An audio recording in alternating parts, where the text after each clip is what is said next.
Hey. Hey. Happy Monday, guys.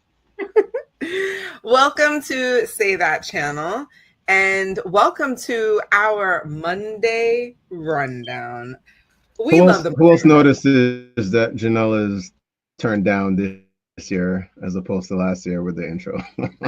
Drop it in the comment. Like the mindful Monday, rundown. Monday. who misses some of that? Oh, my bad.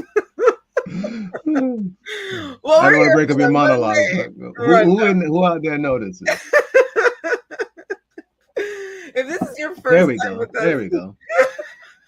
if this is your first time with us here on Say That channel, welcome. We love to have you with us. Normally on Wednesdays, we talk about things that have to do with entrepreneurship and small business ownership. But on Mondays, we get to talk about all of the other things that we don't get to talk about on our Wednesday shows. And then we look to other content creators, other thought leaders to learn what they have to say about the topic. And so we end up all learning and growing together. It's Winston and I's like our favorite thing to do. And we love that you want to do it with us. Absolutely. And guys, before we jump into today's topic, if you have not done so already, remember to subscribe, like the video, and share it. It helps us immensely with growing our channel and getting this message out there. All right, let's jump into today's topic. Is there a way to effortlessly win an argument? Walk away. I love this question. I love this question. I feel like in our society right now, people are extremely averse to conflict and yet constantly in conflict. And when I say that, I mean like people don't like to get into arguments. They rather cancel each other out and just like shut people out, shut people gone. You know, I don't want that energy, cut people off, you know, like all that stuff, because they don't know how to engage in a disagreement. And I would say how to win an argument, I think you first have to recognize that there is even a disagreement and that you're going to engage in it. And then from that point on, I think it requires us to listen to the other person, which is, again, something people don't want to do when there's a conflict. They feel like they just want to shut down and not listen to what the other person has to say because they want to cancel all that stuff. But I think it requires you to listen. I think it requires you to listen to what the other person is saying. I think there needs to be an acknowledgement that what the other person is saying may even make sense to a certain degree. And then you just point out where you may think differently. And then how you win the argument, it's not about who's right or who's wrong, actually. I think even that doesn't matter about who's right or who's wrong. If the winning is how do you influence someone to hold the same opinion as you, I think that might go along with you need to make them feel heard and understood. Once someone feels heard and understood, they're more likely to listen to what you have to say. And then from that point on, I'm a little iffy, but I know that that's a big part of the process anyway. If I had to break down the process, that would be a part of it for me. Okay. So I'm going to say yes. And from the perspective of, I think some of the points that you brought up, if the goal is to influence someone else to maybe recognize the idea you have, or and I don't know if it's implementing it or what I'm interested to understand how we judge what winning is when it comes to an argument. But if it is about influencing someone to believe what you believe, I definitely think that there are tactics and skills that one can learn. I mean, there are literally books written about how to influence people. And so I want to say yes, that there are ways. The effortless part is the part that I think I may be stumbling over, because to the beginning, the points you were making in the beginning, I think there is just this aversion, or it could be for some people, an aversion to arguments, and so that there would be, to me, there would have to be some type of effort put forth to get to the win in some way. So I am interested to learn how to do that effortlessly, because I absolutely do believe that you can win an argument. It's just that effort part that I'm sitting here going, how do you get through that without, exerting some form of effort, but internally or something? Great question. And this is exactly why we go to experts. Say that. So we're going to go to, we're fans of this Janelle's gentleman. man crush. Tell the truth. One of her light-skinned man crush. Trevor Noah, please. Let's be one clear. Of his little brother. His little brother. You know, people said that when he actually interviewed Trevor Noah. People were like, you guys look like brothers. Yeah. So, yeah. Anyway, we're talking about Stephen Bartlett and his podcast, The Diary of a CEO, where he interviewed an expert, a body language expert on how to win arguments. So I think this is going to be a lot of fun to learn. Absolutely. Let's jump into it. In your work, you talk about how to win an argument. And when I say win an argument, I don't really mean an argument. I mean more like, you know, me and my girlfriend are having a conversation. Yeah. And I want to get to a good resolution. What are the things I should definitely not do? Calling out little points that any kind of incorrect information, we wait until the end. We save it. Okay. So if I'm in an argument with someone and they're calling me out for doing something I clearly didn't do, I'll wait. I want to wait. Why? Because they get diffused. Now we want them to get that out first. But right away, as soon as possible, in any argument like this, I want to establish, like, do we have a similar common ground? What common ground do we share? And do we want a similar outcome? And I might even ask that question, be like, really quick, do we both want the same thing from this discussion? And I would never call it an argument. So the moment that we redirect on, this is the outcome I want, instead of I need to win an argument, because when we're in a fight, we tend to think I intellectually need to conquer this conversation and I need to be right. And if I can be right, that means I was right. Mm. Not winning an argument doesn't mean you were right before or right after, but it's like, what is the ideal outcome for both of us? And I would stop in a business negotiation, whatever. What's ideal for both of us? We both want this same thing. And the ideal outcome for you is this. The ideal outcome for me is this. And I think there's some middle ground here. Mm-hmm. And that would be the same thing in a relationship. If anything started spinning out of control, the first thing I'm going to think is, I'm going to hear what's not being said. So if my wife was saying, you don't even need to call me. You don't call me anyway when you're on these business trips. I never get phone calls. Do you think she is worried that her phone isn't ringing, or she's worried that she's not being appreciated and not feeling loved? So men especially will tend to say, well, let's open these facts really quick. Pull your phone out. I'm going to show you some missed calls right now. It's not about the calls.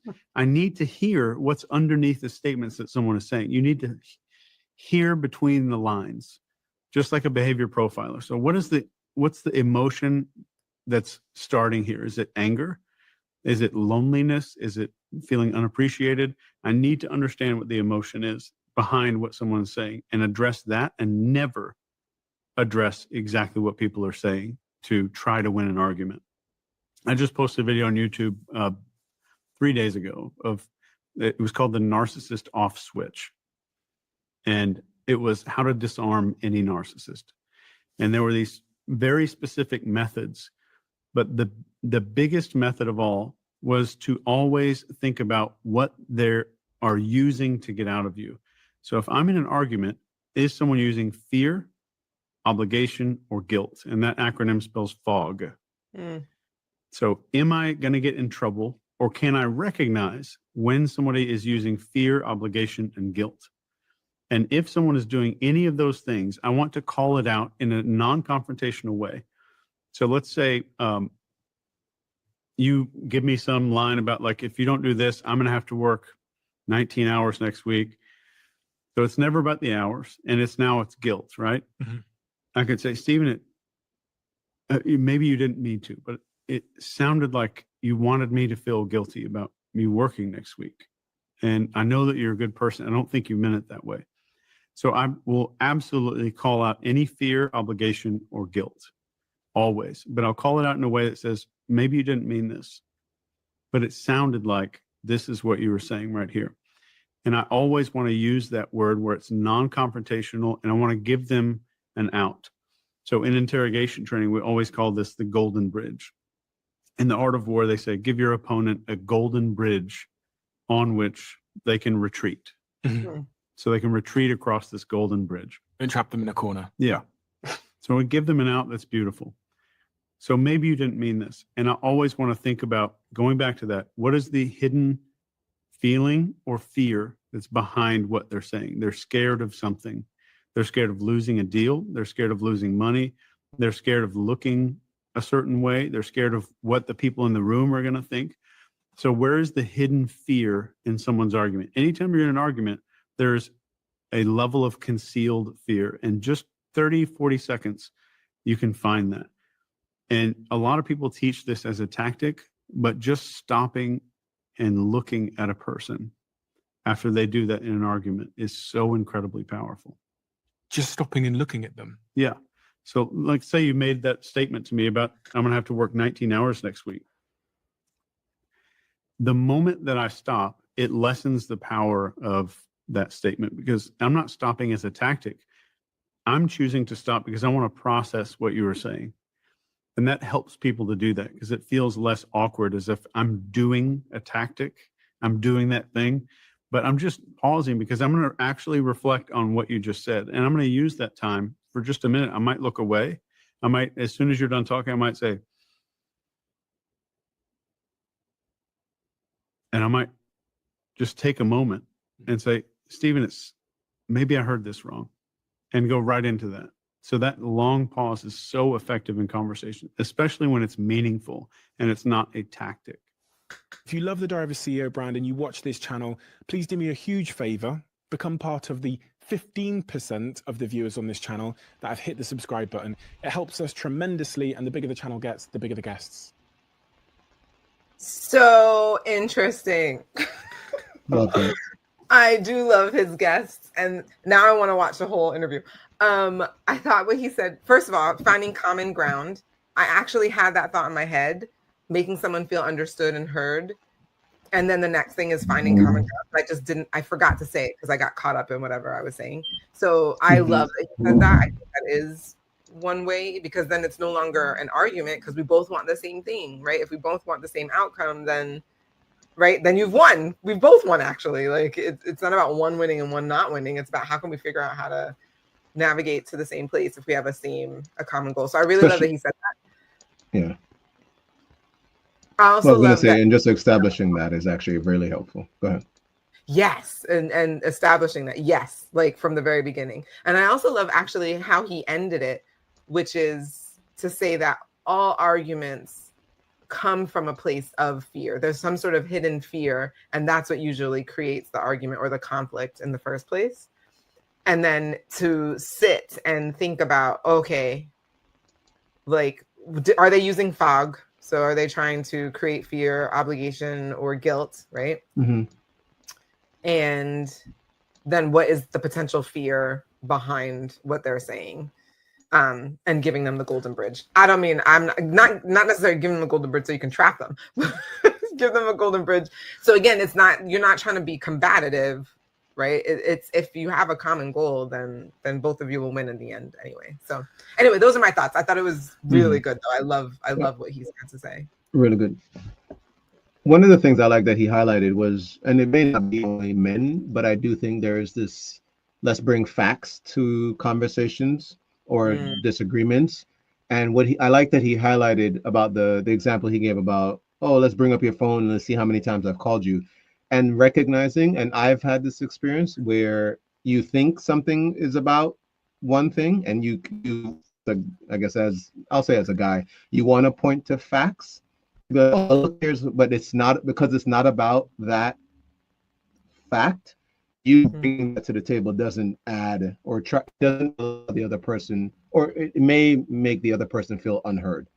It's interesting because you're hearing, phone calls, but there's something more they're talking about, and you're not hearing that in their words. And it is, I do think one of the things and skills I definitely that he highlighted of many, but just the idea of stopping and listening.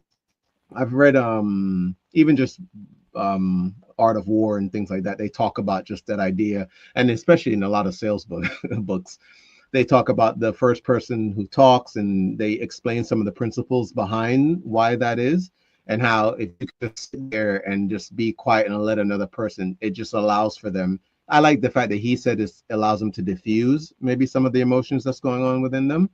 I don't think I've ever heard it from that perspective. And I do like the way he, not that he used it, I don't think he made the things he's sharing seem like tactics. They seem like really empathetic ways to communicate with someone.